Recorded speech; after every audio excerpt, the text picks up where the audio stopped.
The 12 civil society groups took to the streets of Swaziland, calling upon His Majesty King Mswati to relinquish power and make way for change in his country.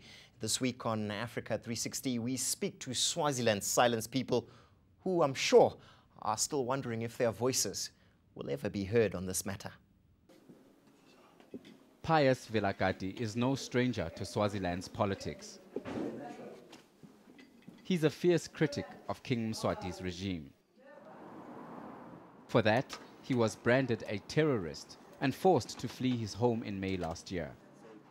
But 3 months before his exile, he fell victim to police brutality, a claim that's been denied by the king's government. When they took me to a certain police station in Punya, it's about 60 kilometers away from Manzini. That's where the actual torture started.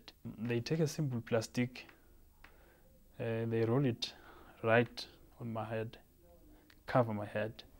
That happened for the whole day. Like, they closed that suffocation. They let me breathe for just a few seconds to take some air, then again.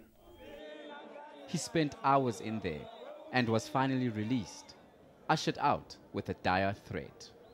They told me straight that if I am in any gathering, whether I am an active member in that gathering or what, just being part of it, they would not hesitate to kill me.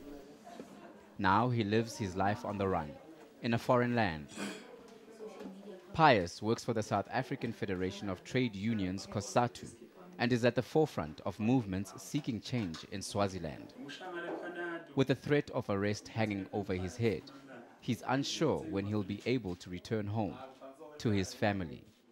The only thing that keeps me going is the hope that someday we'll go back to Swaziland. But his story is not an exception. Many live under the threat of police brutality and arrest. Despite this, some people still believe in the just rule of King Mswati III. I don't see a Swaziland without a king. We love our king must stay. That was Muzi Khumalo. We've had to hide his real identity for security reasons. Although he loves the king, this student believes change is necessary when it comes to his country's governance, especially the Tikundla system, unique to Swaziland, that operates as a grassroots system of governance. The people who run the Tikundla systems are quite old people, so they're making decisions based on where they're from, the older days. If the Tikundla system would put in people who are up to date with what's happening around, I'm sure, I hope it would work. These two young people may have opposite views, but one thing is clear: there is a yearning for change.